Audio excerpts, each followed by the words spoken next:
Recently on the Wayspotters podcast, you heard my dad say... It's some place called Great Wolf Lodge. I'm like, we'll take it. We'll take it. No. He's like, no. I'm like, no, we'll take it. We'll take it.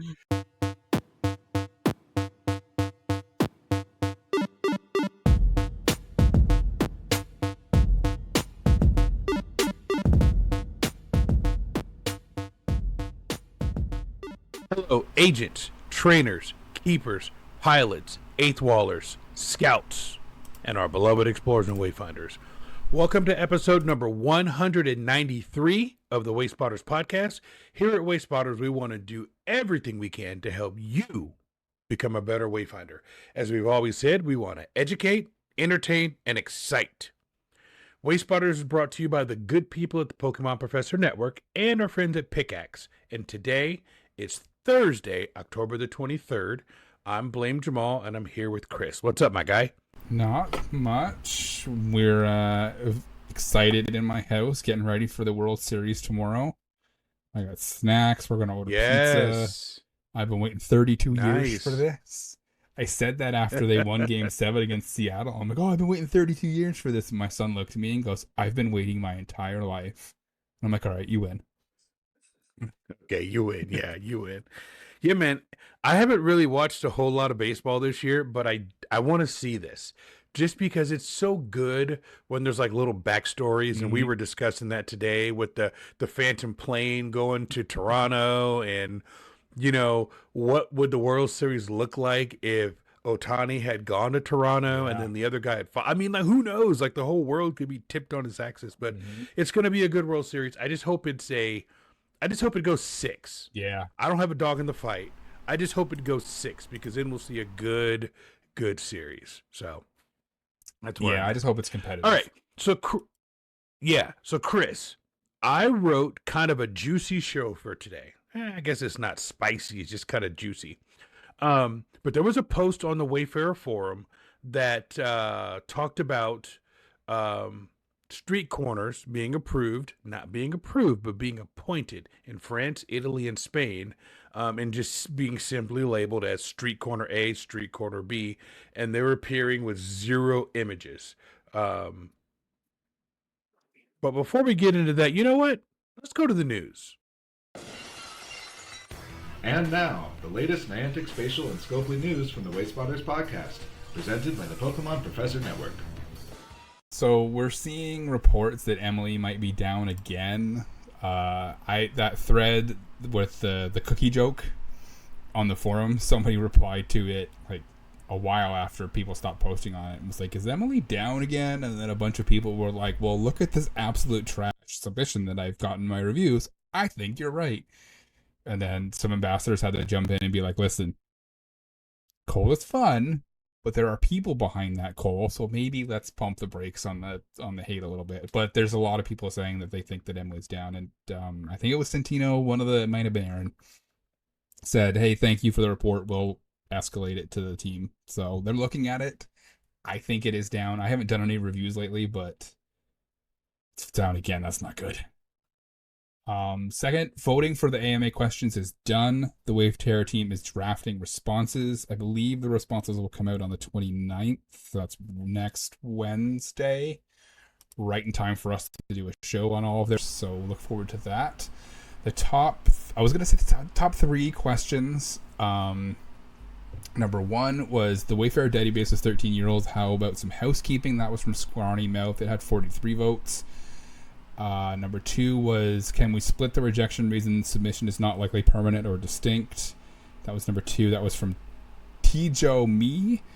Cindy's been pushing for that one for a while. So have I. But that one had 41 votes. And number 3 was, can you shed some more light on the teased Wayfarer map?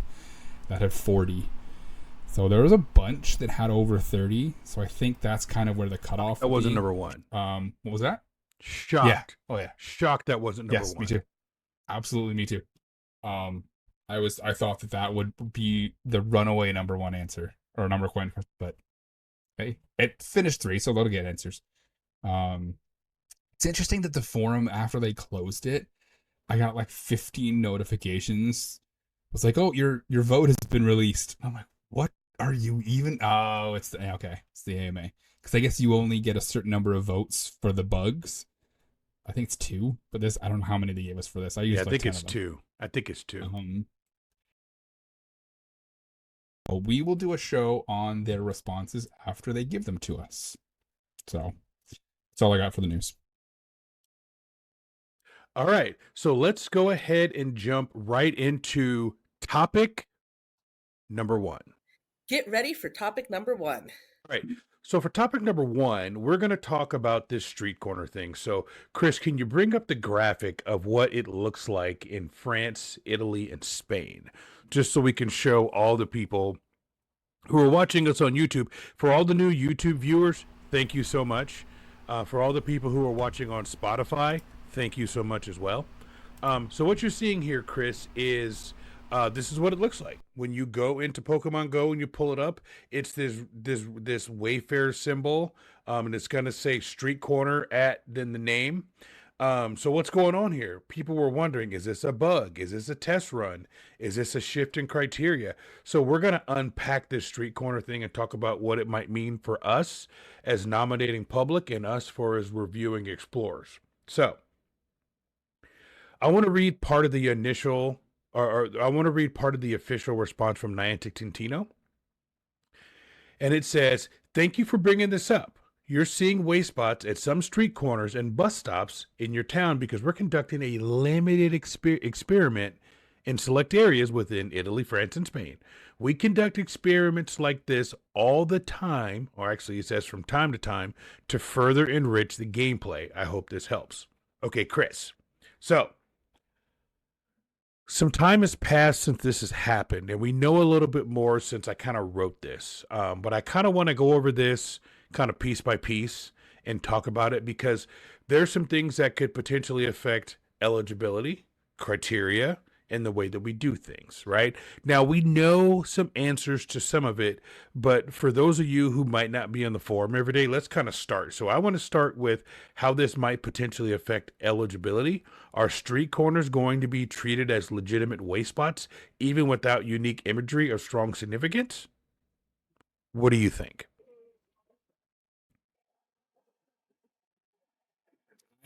I hate this so much. I hate this so much. And it's just so okay. I know that sounds gatekeepy. Okay. I absolutely love this idea. Okay. Okay. Let me just throw that out there right now. I love this idea. Okay. I think this idea could be, with some tweaks, chef's kiss fantastic. Okay. Okay. My problem But is, I feel a but coming. But my problem with this is that there's no identifier on the way spots to indicate that they are outside of Wayfarer. Right? Like the sponsored stops, Yep. McDonald's, Sprint, Circle K, I don't know, the ones in Japan, I don't know the other ones, right? I'm just going off of what I know in Canada and what I've seen in the US. They have that little pink thing on the stem of the gym or the stem of the we'll go ahead and bring up a picture of a sponsor stop. So you guys are seeing the sponsor stop now. Look at the bottom of it, and you'll notice that that's what Chris is talking about. It's that, to me, it's like, oh, that's a sponsor stop. I understand, but there's nothing on these. I understand that when you click it to spin it, it's got the Pokeball logo in there. It's essentially a picture of a waste spot inside a waste spot, right? A spinner inside a spinner, right? Which, cool, get it. But like a little Inception. That's someone could look at that and go, well, that's clearly a street corner. I'm going to tap it, spin it, close it, and then nominate the one down the street. Right. I just, there's enough on the map already that they're refusing to get rid of. This isn't going to help. Right? And there was already a conversation on the forums on the thread. Someone was like, oh, street signs are eligible now? Go and approve my 75 that I've done because they're better than this. Yes. Like, Now to piggyback on your thought, Chris, is not everybody that's nominating POIs is on the forums to know that this is a test. Nailed it. I'd venture to say if we had 100 Pokemon players in the room 7 to 10 are on the forum, I think that's being generous.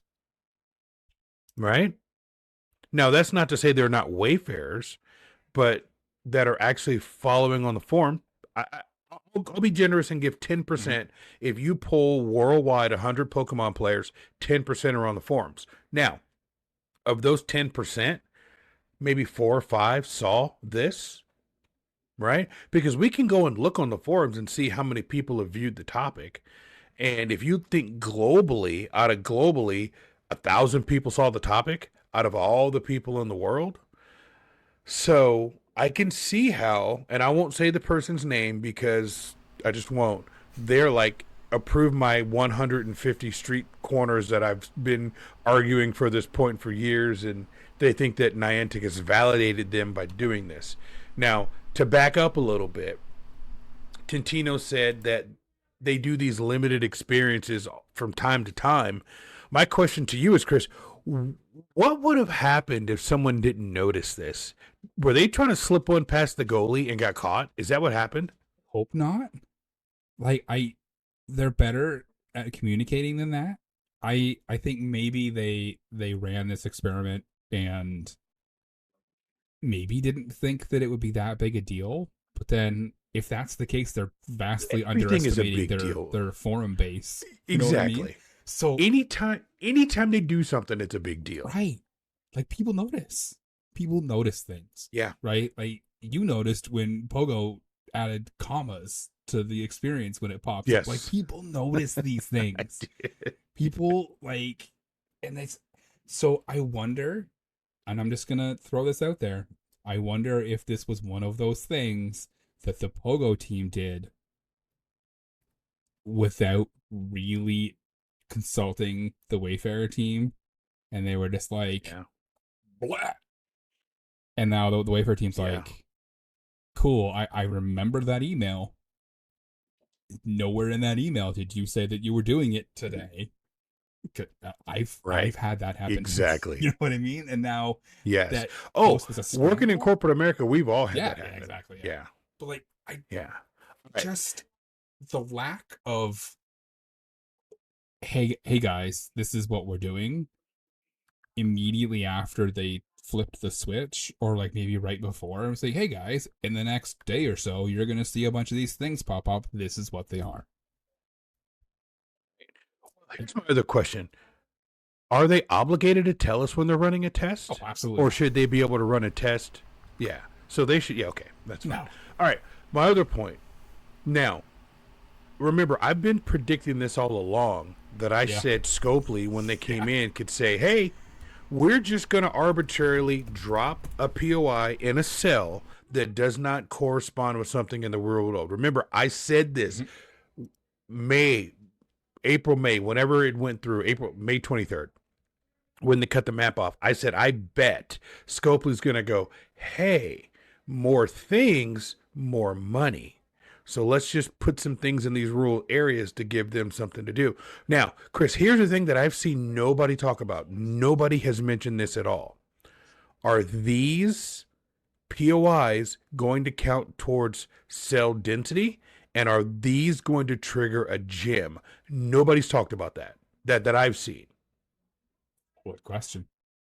That is a solid question. I don't know.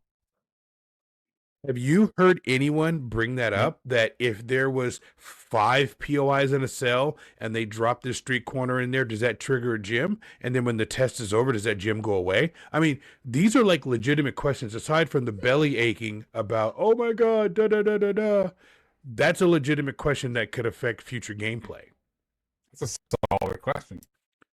That I don't hear. But I kind of want to ask.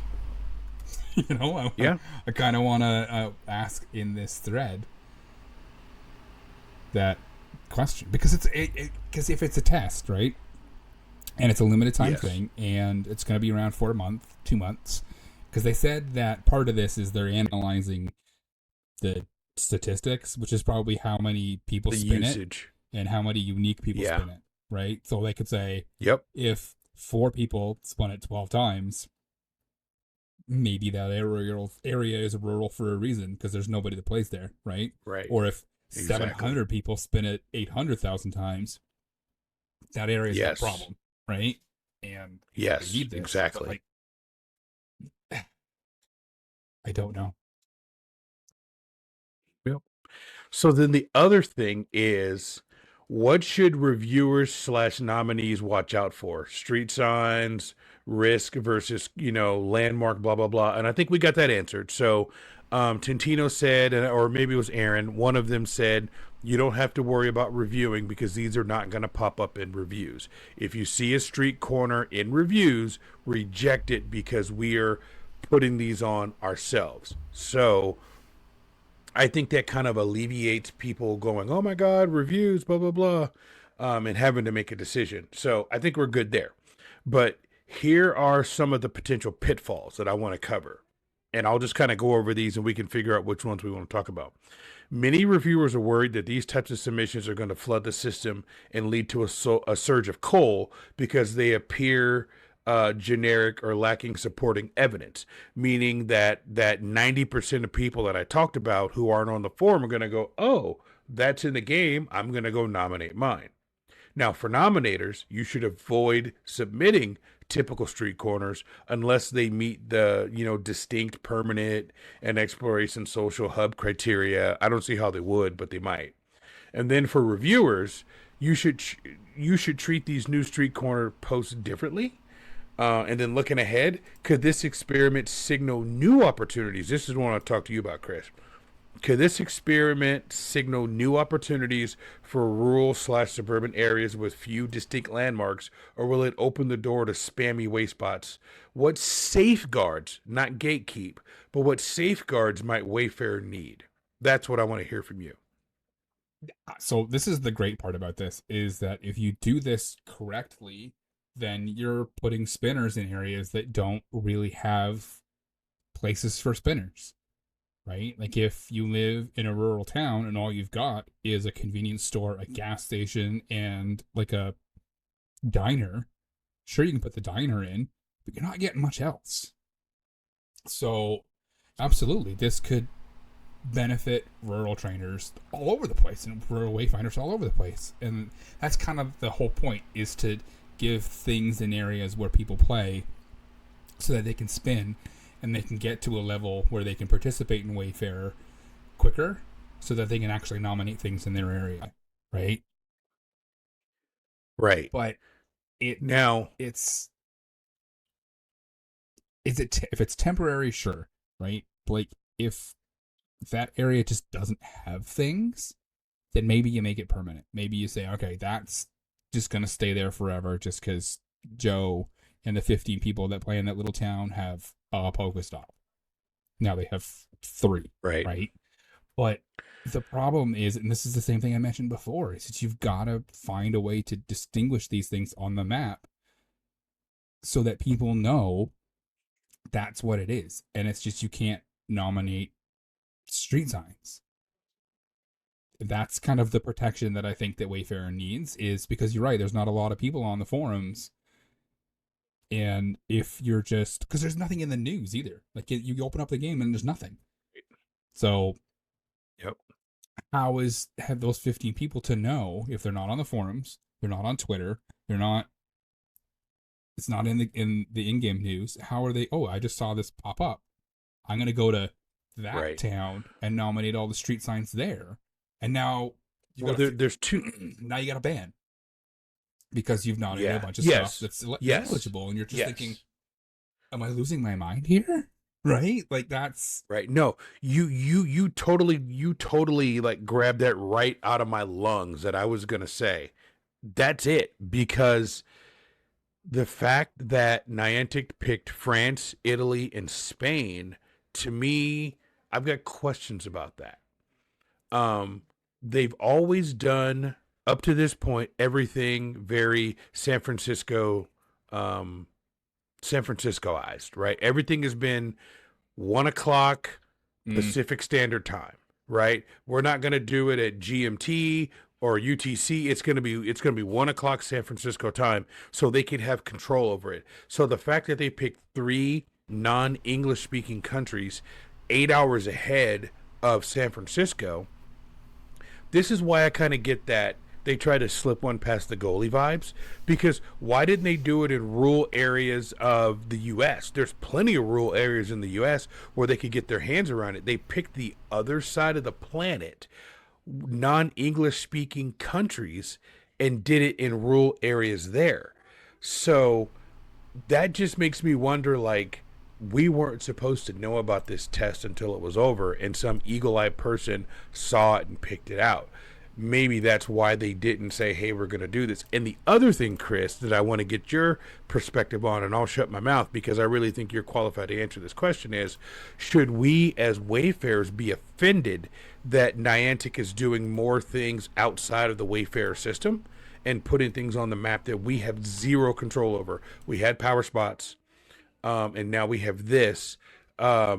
Should we be offended that they're taking the control away from us and putting things on there? I don't think so, honestly. The power spots, I think we should be more offended about how they've done it. Like, the power spots was a disaster. Like, there was absolutely no quality control with the power spots. And I honestly blamed the Pokemon Go team for that, because they are known for not quality controlling anything. Like, they released the weekly challenges, and then it literally broke people's games day one. Yes. So, like, you can't tell me you tested that. Like, it's not happening. So, and like, right, there's absolutely no way that they look at any of those imports to do any sort of quality control on those when they put them in, right? So that I'm more upset about. You're gonna get me going again on this. I'm more upset about how they did that, right? And I'm more upset about how they're doing this than I am that they're doing it, because I think that helping, and I've said this for years, rural trainers not having points of interest where they play is not a Wayfarer problem, right? It's not. Right. No, you said that. It's a Pokemon Go You said problem. you don't care about your specific game. And yeah, you said that. The only way for Wayfarer to correct a problem that's not a Wayfarer problem is to do things outside the system. And we've seen what happens when they try and do things outside the system with the basketball courts on school grounds for NBA All World. Yes. That was an unmitigated disaster. And I think that they've learned from that, and I will give them kudos. I think that they've learned from that and said, listen, we're not going to get you to do this. We're just going to do it. Because they could have said, hey, if you live in a spot that has very little to do, very little to spin, go nominate some street signs, some intersections, some bus stops. Mm-hmm. And then we will take them and we will do voting ourselves. Right. That's what broke. I don't have a problem with this. I don't either. I don't have a problem with this, but my issue that I can see people saying is, hey, now that I know about this area, there's a legitimate POI that I could nominate in this cell, which brings up the whole S2. We could go on for hours on this. And, you brought it up before with there's two things in the cell, what gets priority, all of a sudden there's this street sign. They just put up a statue, but there's a street sign in the cell. But Niantic doesn't talk about cells. Niantic doesn't talk about inclusion rules. So there's no way to know. But I think the biggest thing for me is I don't know that I particularly like the fact that the control of the map, this map we're going to get, is being taken away in various increments by the company. Because if they start putting things on the map, which I'm talking out of both sides of my mouth, I said I want a POI in every cell. I've said this several times, so I can't run from it now. But I want us to put the POI in every cell, not necessarily them. I've said I want a mellowing of the criteria to allow more things on the map. But I said before, if they drop something in the cell, I wouldn't be upset. So I guess I can't say I'm upset now because this is kind of what I asked for, right? It's beware. Don't ask for something because you might get it. So we're getting it. Be careful what you wish for. The thing that I don't. Yeah, there it is. So I guess where I'm coming down on this is I don't want to see control of map inclusion being eroded away from the explorer. Yeah. However, I do want to see explorers in rural areas have something to do. Now, again, you don't care about Pokemon Go. That's not a Wayfarer problem. This is a Wayfarer podcast. Yes, you're 100% right. But I'm trying not to be hypocritical, but get my point across.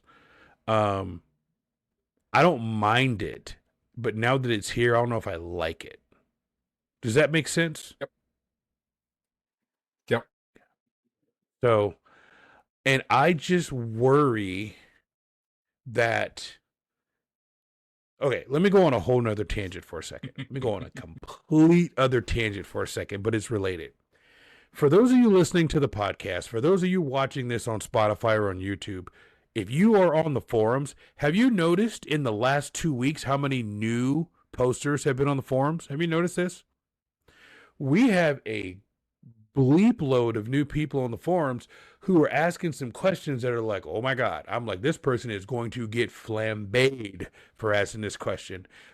The thing is up there that this is a new person. So we're getting an influx of a lot of new explorers that don't know a hill of beans about S2 sales. They don't know anything about inclusion rules.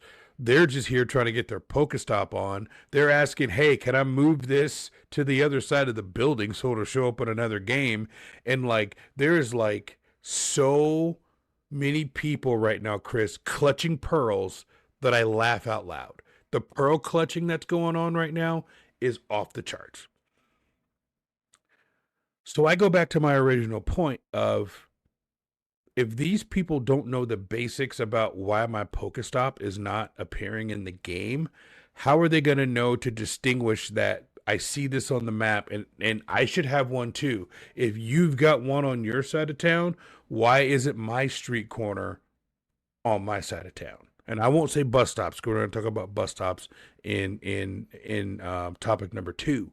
But there's not enough Cindy Poos and other people out there who try to get to these comments first and say, hey, read this. This is why it's not showing up. And please don't look at your nearby, because that's not what is on. That's not the current criteria. That was approved back in 2019 when it was the Wild Wild West.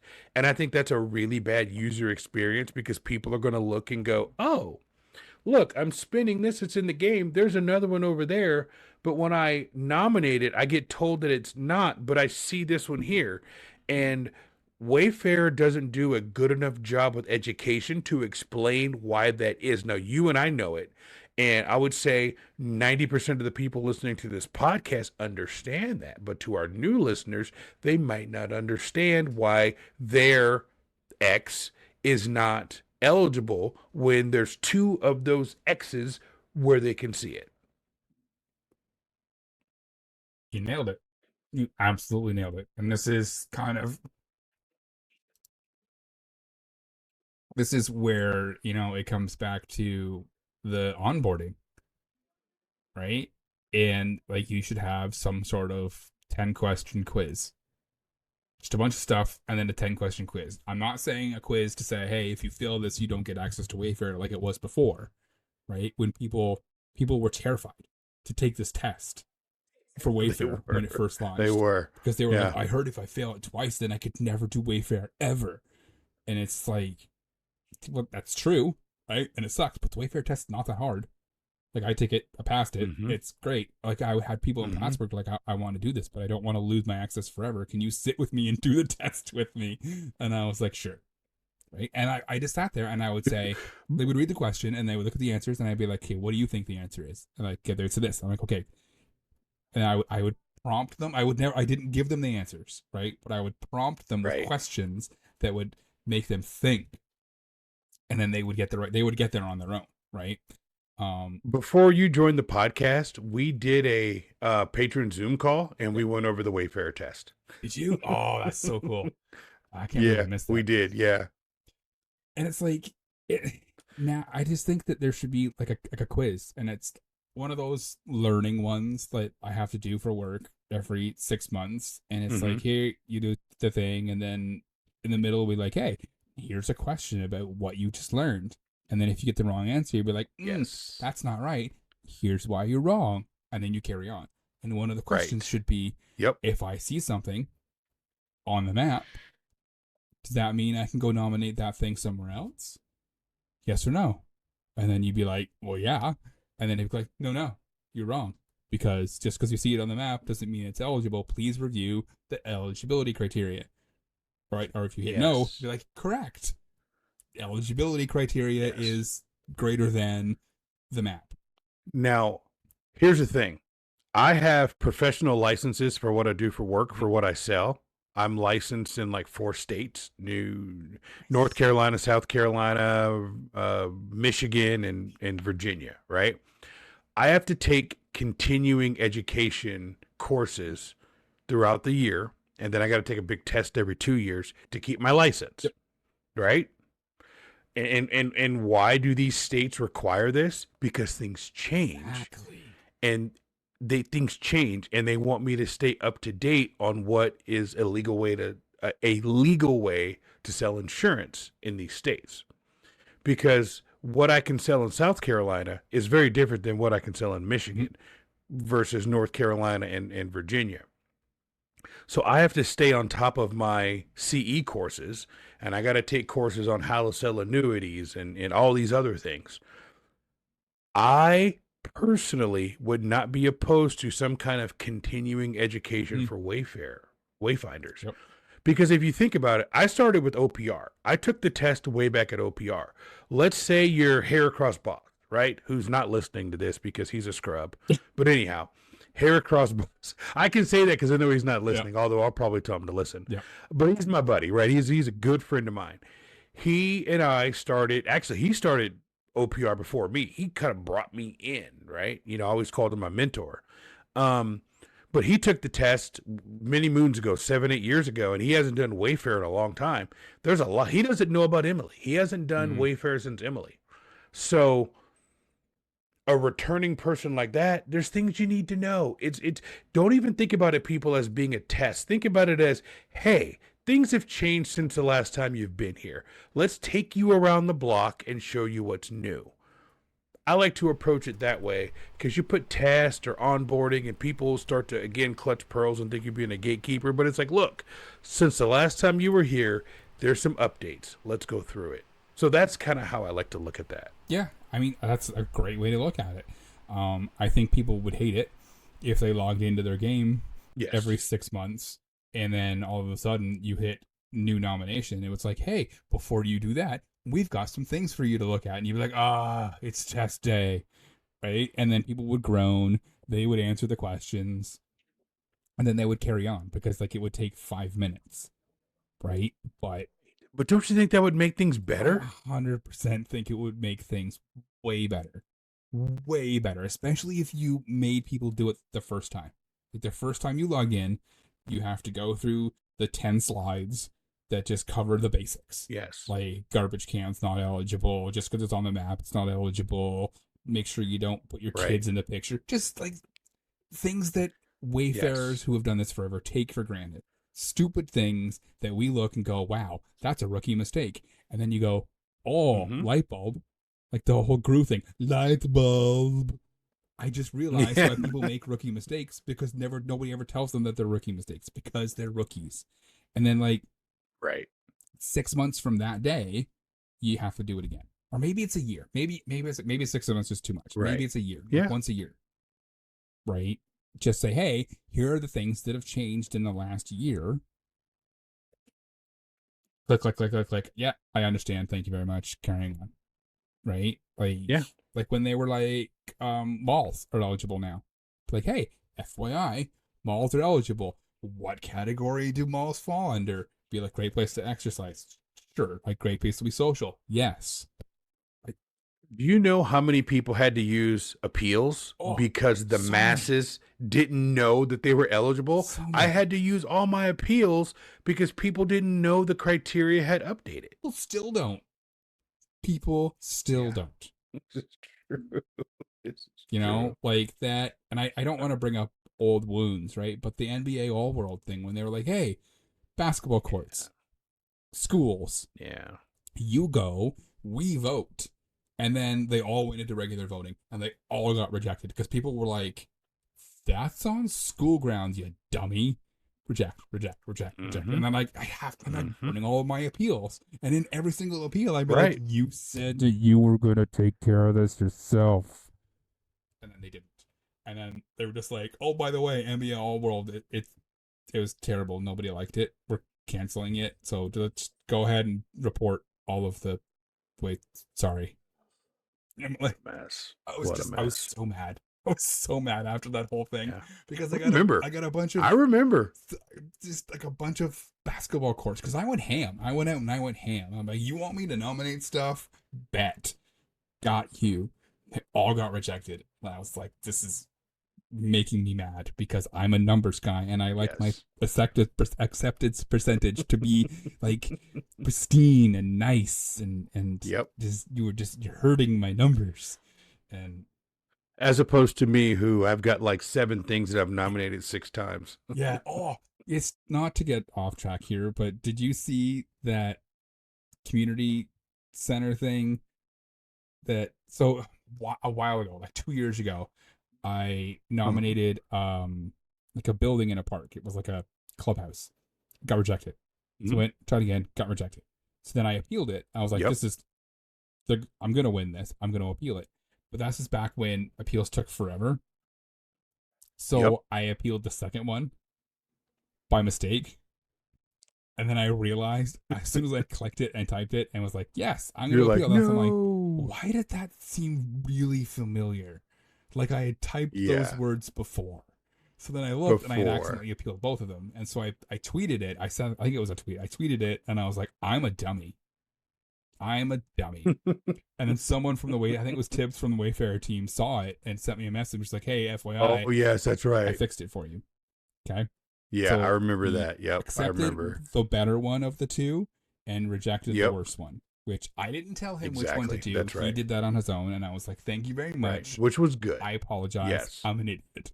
He's like, you're not an idiot. It happens. I said, cool. So then something happened with Emily and a bunch of stuff got kicked back into Niantic review. And both of those got kicked back into Niantic review. And when I remember that. They fixed it. They fixed all the nominations, but a handful of them squeaked through. And they've been in Niantic review for like a year. And I finally had enough. I'm like, I posted on the forum. So Niantic Aaron's like, yeah, I fixed it for you. And I'm like, but did you? They're both rejected now. He's like, yeah, I'm sorry. That's kind of, we have to, the way the system works. I'm sorry. I'm like, no, I should have just left it. So now I've got 2 things marked as duplicates of each other. They're like, and you're like, no, it's a duplicate of itself.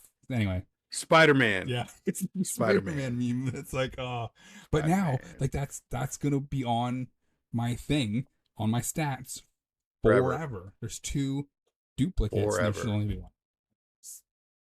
I mean, really, there shouldn't be 1, but you know, it is what it is. So I was like, anyway, I'm with you. I'm off on a tangent. No, you're good. I like the tangent. I love the tangent. I was going to go on another tangent, but instead, we're going to go to topic number 2. This is Sarah Amanda. Don't forget about topic number 2. All right. So for topic number 2, we're going to talk about the second part of this whole, I was going to say debacle, but I don't think it's a debacle. Anyhow. All right. The official announcement. So this is kind of continuing on for what Tintino said. So curious about this experiment? We're embarking on an exciting test to measure the impact of adding Niantic-generated waste spots in safe, pedestrian-friendly locations like street corners and bus stops. You like how they qualified that there? Anyhow, editorial comment. This means an increase in new gameplay opportunities in areas that lack waste spots for basic gameplay. The initial experiment is currently taking place in select areas of France, Italy, and Spain. If this goes well, we might expand to more countries. Put a pin in that. Why are we doing this? It's a fantastic question. Okay. As you are all aware, our current Wayfarer system relies on user-submitted points of interest once a user reaches eligibility. This can be a challenge for players in areas with very few Pokéstops and gyms. As an addition to our current system and to empower these trainers, we're adding Niantic generated Pokestops in those areas to help them level up faster and become Wayfarer eligible sooner and start nominating even more locations in their area for an even richer gameplay experience. Okay, stop. All right. So there's been some people that I've talked to that don't believe this reason. People that are more skeptical say it's a money grab, that they want to put more things on the map. So no, people send me this message, Chris. I see the look on your face, and this goes back to the question I asked: is did gyms pop up because of this? They want to put more things there, so people have to buy more raid passes, blah blah blah blah blah. But Niantic, I'm not saying I subscribe to that. I'm just saying I've had people say this to me that hey, they're doing this for selfish reasons, and I'm like, dude, I asked for that, for them to do that. I asked for that. I think they should do that because I think if they're going to make back some of their $3.5 billion, people got to start buying some dang raid passes. But that's neither here nor there. Yeah. So what do you think about the reason, Chris, that they've noted that they want to do this because they want to put more things on the map for people to be able to get more XP to level up faster, to be eligible quicker, to be able to nominate their own things? You saw the look on my face. I don't think that there's some ulterior motive. I don't think that there's some sinister reason in the background, like they're trying to make more gyms for people to spend on. I think that this is legitimately altruistic. This is their attempt to help people in rural areas in a way that's safe and makes sense. That's just kind of, I think that Scopely is going to do other things to make money, but it'll be very obvious and in your face. Like they have a Go Pass for an event and a Go Pass for the month. Like, come on, people. There's enough in the game for them to make their money back. They don't need to be sneaky about it. I think it's silly. I get it. Now, I bring that up because we try to represent everybody on the show. Yep. We don't try to silence anybody's point of view, and you know that's out there. So I wanted to bring that up. Yep. Okay, so key details of the experiment. What's appearing? Niantic generated Pokestops at pre-selected street corners and bus stops. Where they're appearing, we said this: Italy, France, and Spain. What will they be called? The new locations will have clear, easy to spot titles like Street Corner A and Street Corner B or bus stop name. What about a photo? Each of these locations will have a distinct Niantic generated photo. Where can you see them? While primarily intended for Pokemon Go, new Wayspots can be eligible for Pikmin Bloom and Monster Hunter now. Can you edit them? For the time being, no. If you have feedback about the title, image, or description of any of these Wayspots, report them to the forum, and the team will review. You can't submit an edit. They won't be accepting any edits, so don't waste your time. So, just on that note, you can edit them. People have been getting them in their reviews. Don't. If you see them, don't try and edit them because they're not supposed to be editable.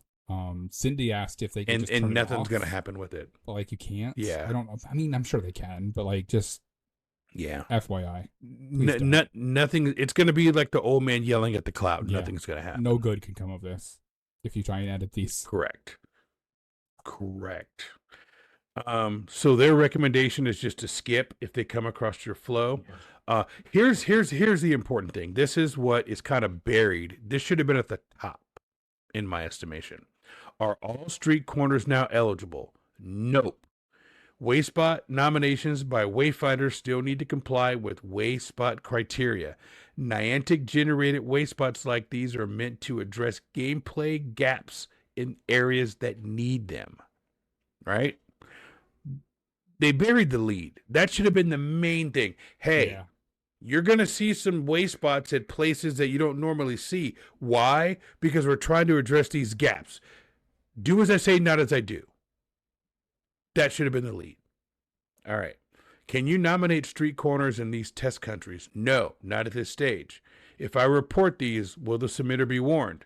During this experiment, Edits to street corners and bus stops in this experiment will not result in Wayfarer abuse on the enforcement ladder unless the edits are found to violate safety or legal guidelines. So just don't do it, right? They're not going to ban themselves, right? Exactly. Yeah. I hope you guys are watching and see Chris's expressions on this. So, next steps, as always, we'll be monitoring key metrics over the coming months to gauge the success of this experiment. This includes your feedback. We welcome your thoughts on these efforts. Whether you are in the directly affected regions or not, we're excited about the potential this experiment holds to bring even more fun and accessibility to players in undeserved areas. Stay tuned for more updates. So, I think even if, okay, I'm going to say this, Chris, and try not to go on a tangent. I'm going to say even if 100% of the people say this is a bad idea, it's not going to affect their decision. And you want to know why?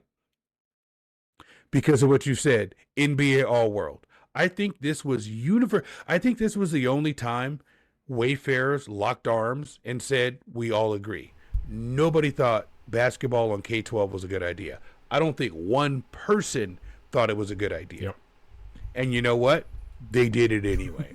So they might take our feedback, but I don't think it's going to sway their decision. I think they're going to do this regardless of what we say. Because if they took our feedback, K-12 basketball court would not have been a thing. It would have been one day and then cut off because the forums blew up, quite essentially. All right. Let's get into a little bit of discussion. I know we're going long, but I want to flesh this out a little more. Community reactions. So I did some scans of the forum, community reactions. Some reviewers are welcoming it as a way to boost access in rural areas or low density areas. Example, this was a quote, and I just grabbed random quotes. So if you said this and I'm not crediting you, my bad, dog. Quote, bus stops are a brilliant idea. They are designed for people to be able to walk there and stand there safely. I think that's great. Yeah. We have train stations. We have bus terminals. I think a bus stop is a natural place for people to gather. You can travel from point A to point B. It makes sense to me. It does. What about you? I am 90% less upset with the bus stops than I am the street signs. Because fair, you can make an argument that bus stops should be eligible. I've had this conversation with multiple people, and they're just like, okay, bus station eligible, right? Yes. Train station eligible? Yes. Why not bus stop, right? Because every train stop is technically a station. What makes bus stops? We saw that in New York City. Yeah. And I'm like, well, they're generic. And sometimes it's just a sign. And they were like, yeah, but it encourages exploration. I go to the bus stop. I get on the bus. I go somewhere else. That's literally the definition of exploring, is me going somewhere else. Yeah. And I'm like, I get it, but I'm like, I find it difficult to argue with that logic. Like, it makes sense. Right. So I'm okay with the bus stops. Right? Like, fun fact. I don't know if I ever told you this. I never told you this. Fun fact. I met my wife at a bus stop. I think you have told me that, yeah. Did I ever tell you that? Yeah. Yeah. I met my wife at a bus stop. Like, I would be 100% okay with Scopely, Niantic, the Wayfarer team, coming out and saying, hey, bus stops are eligible now. Straight up. Bus stops are eligible. I don't care if it's a sign, if it's got a shelter, if there's 15 of them on a rig, because they're spread out enough, right? Like, bus stops aren't beside each other. They're bus stops. Right. Like, you don't get on a bus and go a block. Like, I mean, in New York City, sure, there's probably one every block, but like here, at least, they're several blocks apart because they're bus stops. It's not like you're Ubering from like it. I would be okay with bus stops being eligible, right? So I have less of a problem with someone looking at one of these bus stops things and going, bus stop. Bus stops must be eligible now, and going and nominating a couple of bus stops. I'm okay if they appear on my map. Right? Yep. It's the street signs I have a problem with. Yep.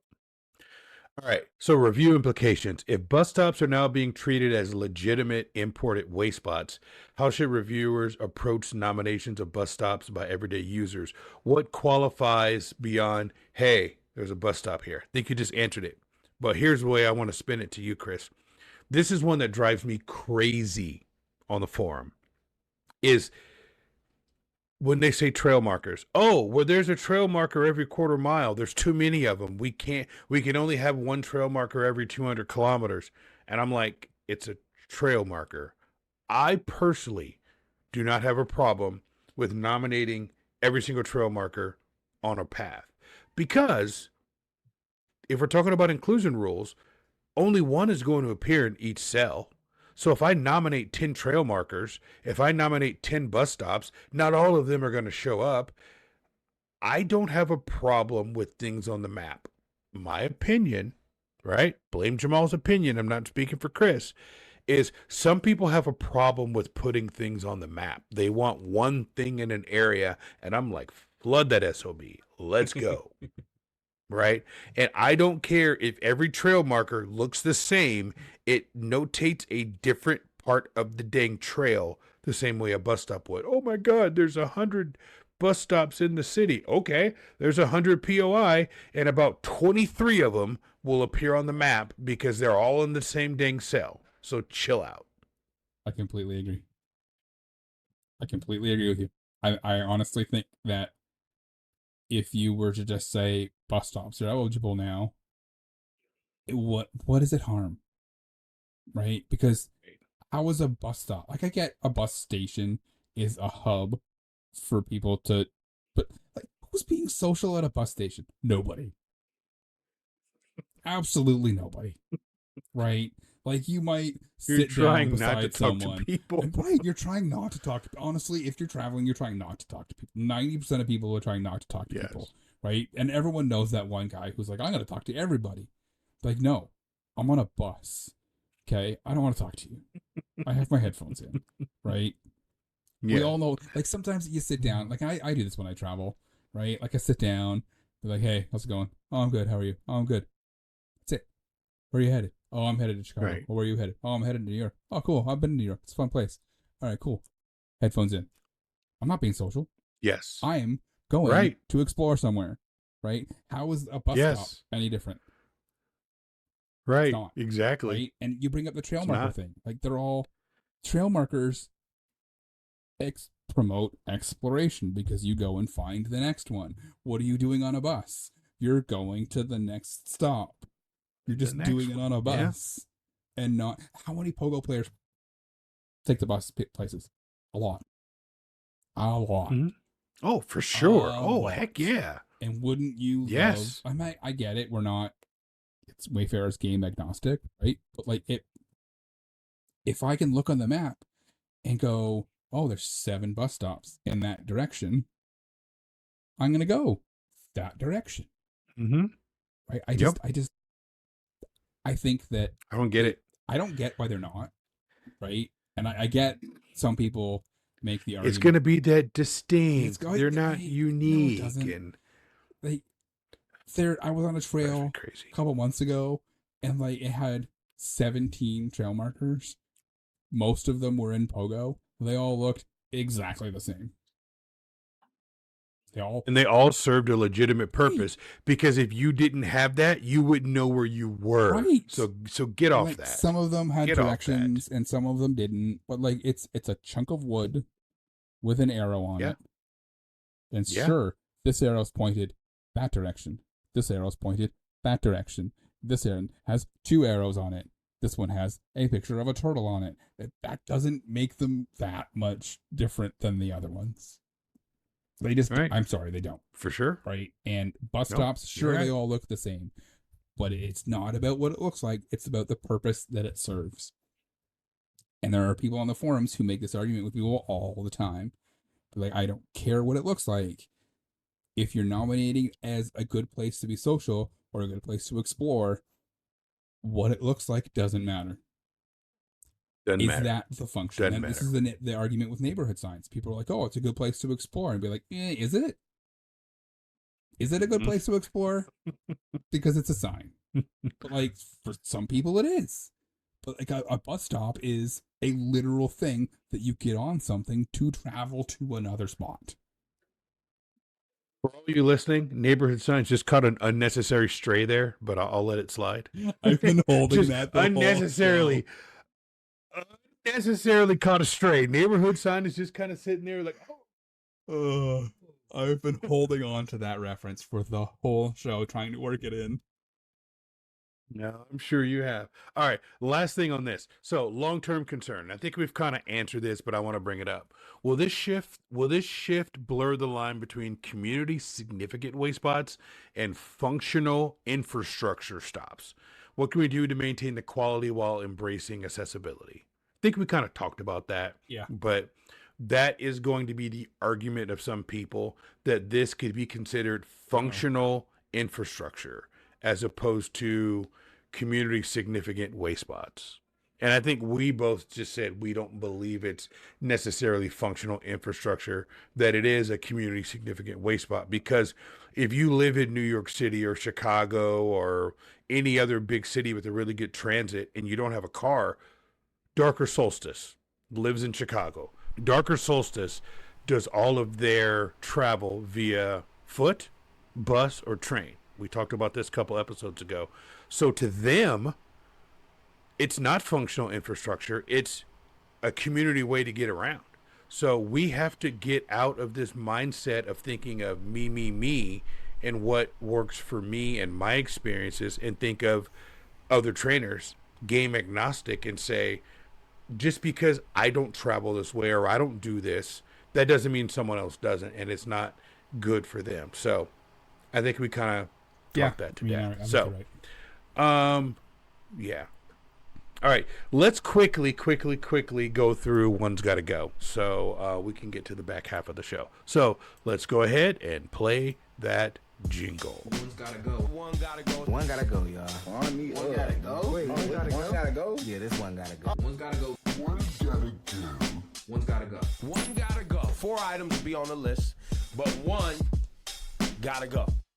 All right, so One's Gotta Go this week. I had this put together for Father's Day, and I think we were just getting done with GoFest, and Let's Roll Girl gave me like 10 good ones that we used, and I totally forgot to use this one on Father's Day, so I wanted to bring it back.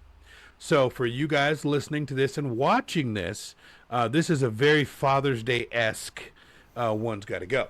So you know how this works. In the upper left-hand corner, you've got a pair of khaki cargo shorts.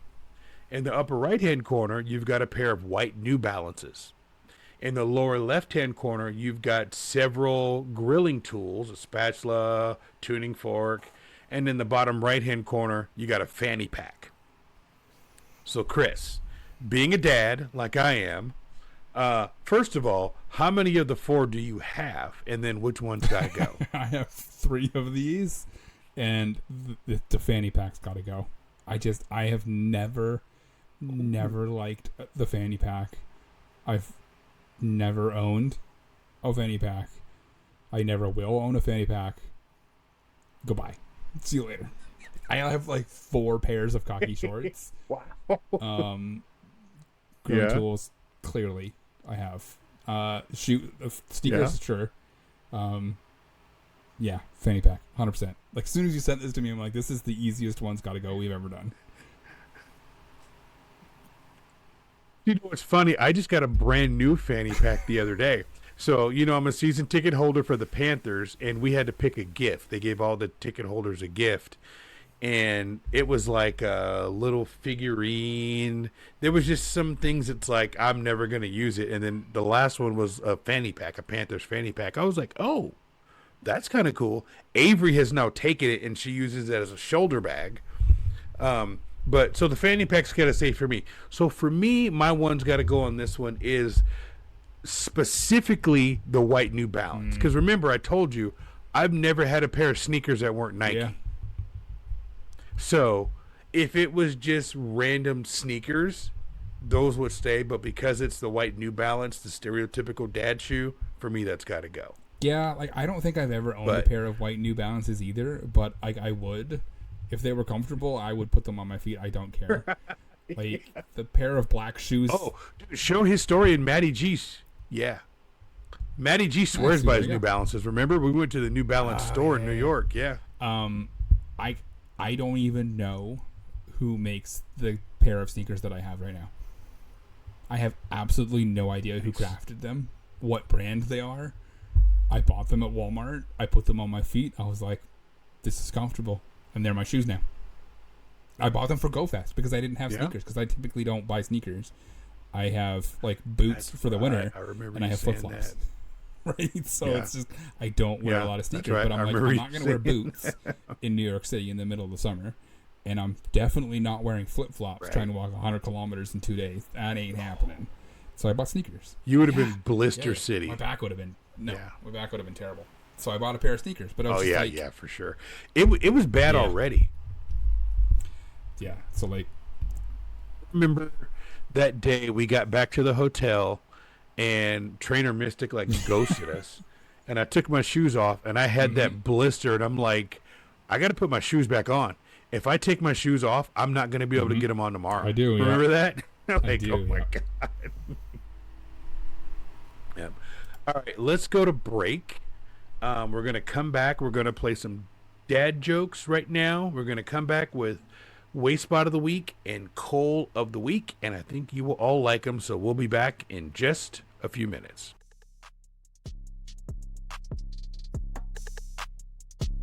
Hey, it's Grinding Me Out, and you're listening to the Wayspotters podcast.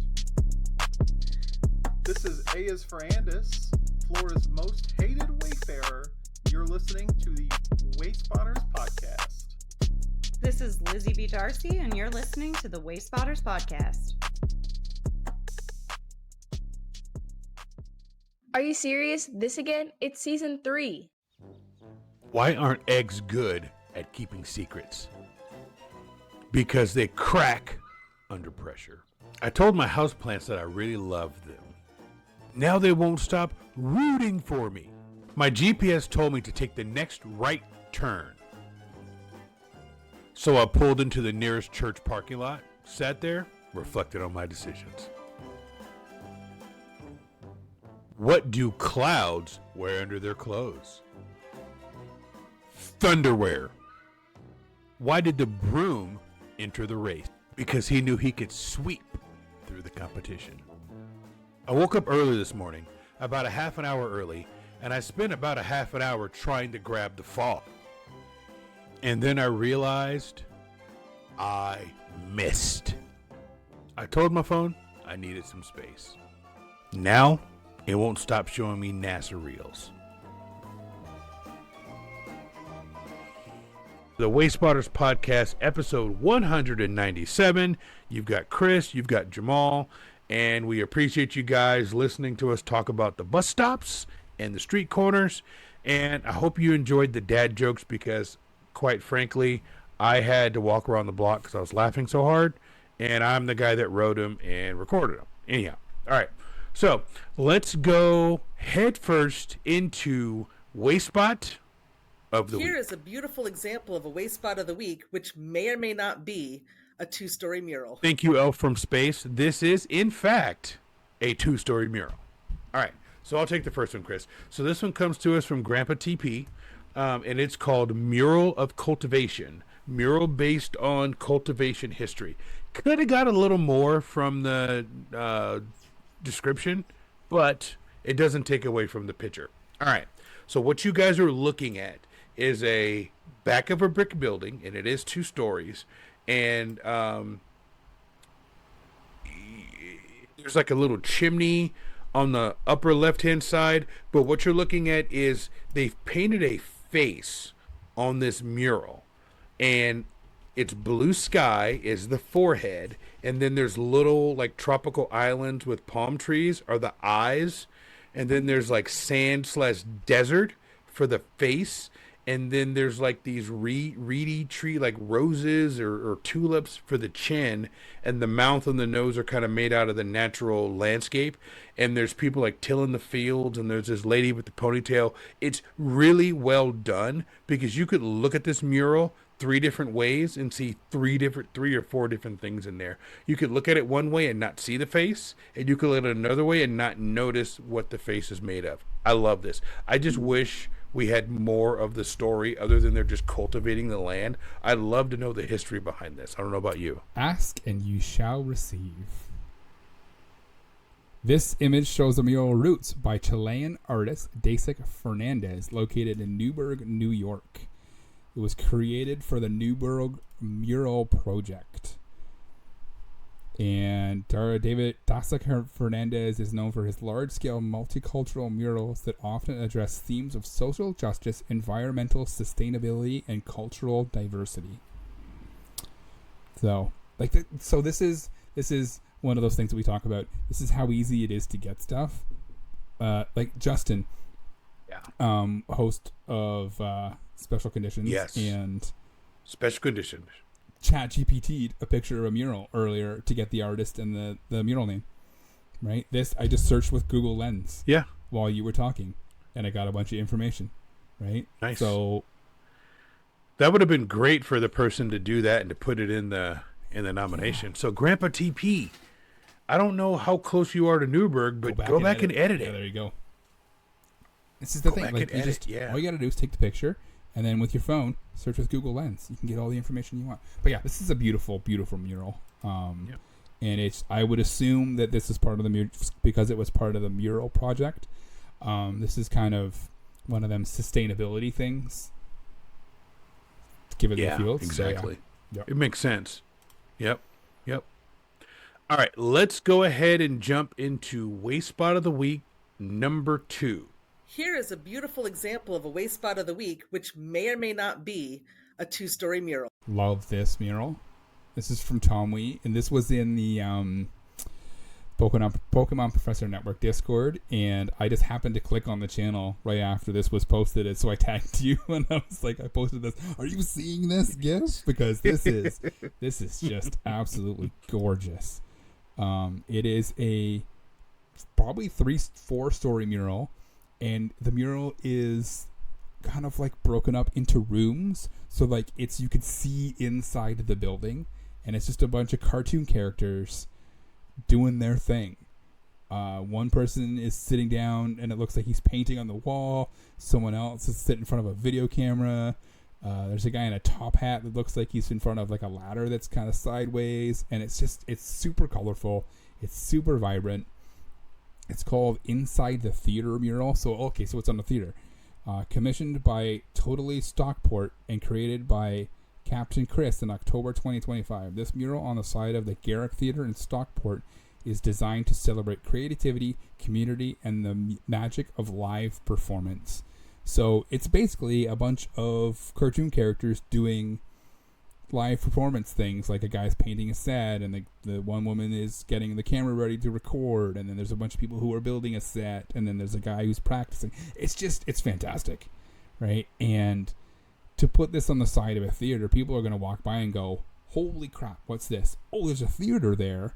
Maybe I'm going to look at the performances and stuff. There's a theater. Right? Let's go check it out. It's fantastic advertising, and it's just fantastic. And that supporting photo is just chef's kiss. Love it. It is.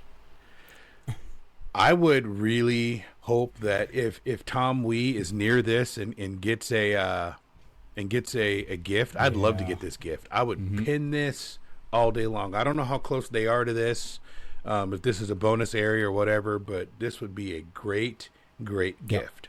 100%. You know what wouldn't be a great gift, Chris? This Call of the Week. Let's play the jingle. Let's go to Call of the Week. I've been working on the Wayfarer all the live long day. I've been working on the Wayfarer just to pass the... Oh no. Hey Jamal, I found some coal. Right. So, this is the Jamal show. However, I want you to take this Call of the Week. Because What's your catchphrase, Chris? It's What's not your catchphrase? That far, get out of your car. And I love your note. It's not that far. All right, go ahead. So this is from Agent X, and this is terrible. So I hadn't seen this until I scrolled down in the notes while you were finishing up that Waste Spot of the Week. So if you saw my face react, it's because I saw this for the first time. I did, yeah. This is Scrub-a-Dub-Dub. I will give them points for the title.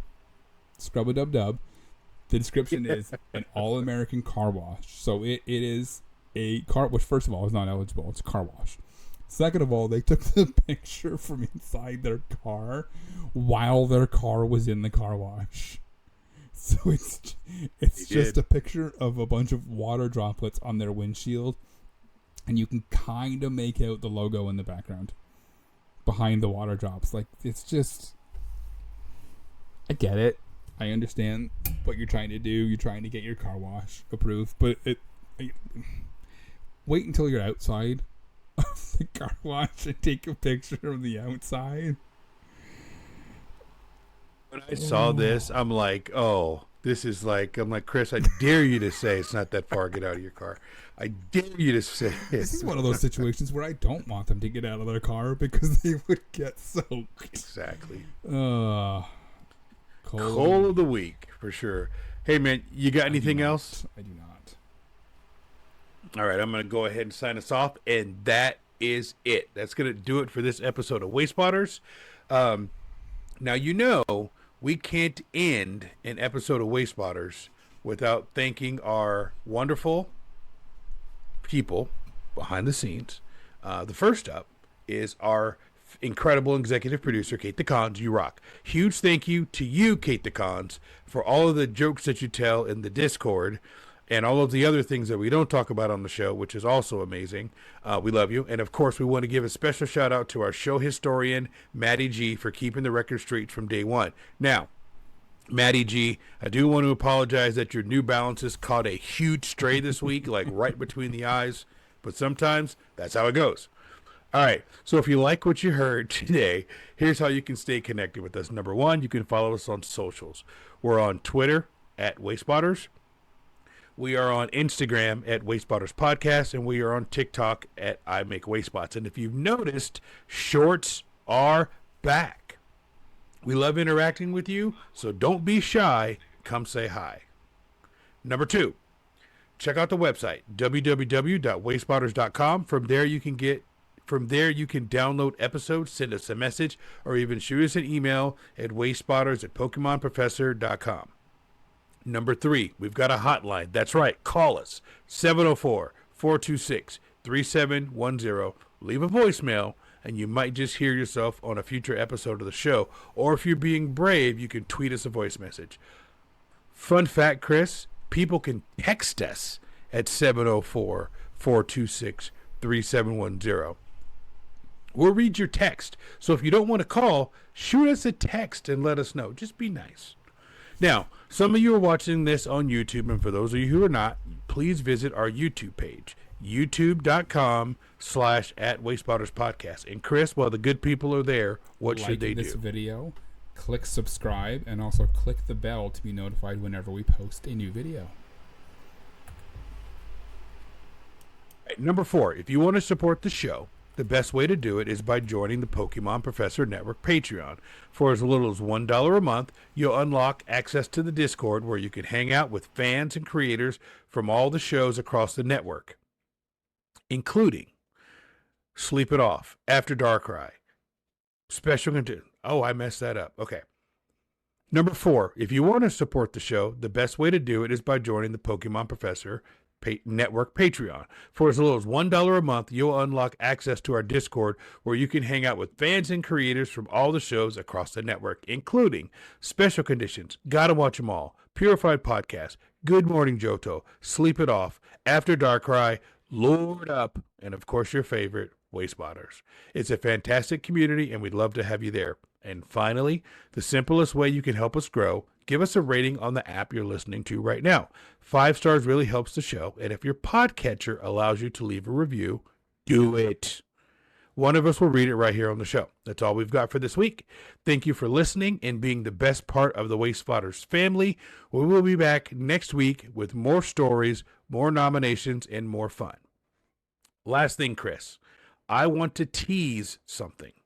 We are going to have another guest on the show in a couple of weeks. It's going to be a fantastic show. It's another creator in the Wayspotters space. And we're going to have that creator on. And the creator is Wanderlust Wayspots.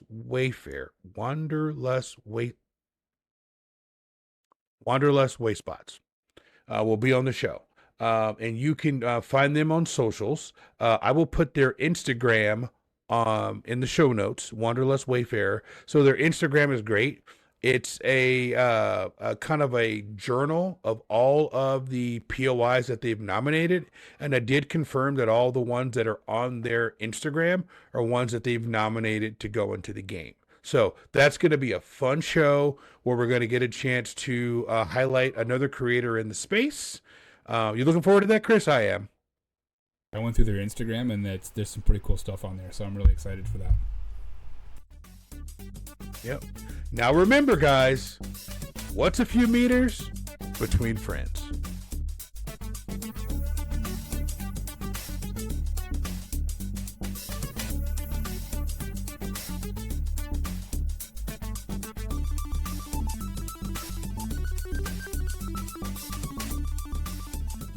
I told my houseplants that I really love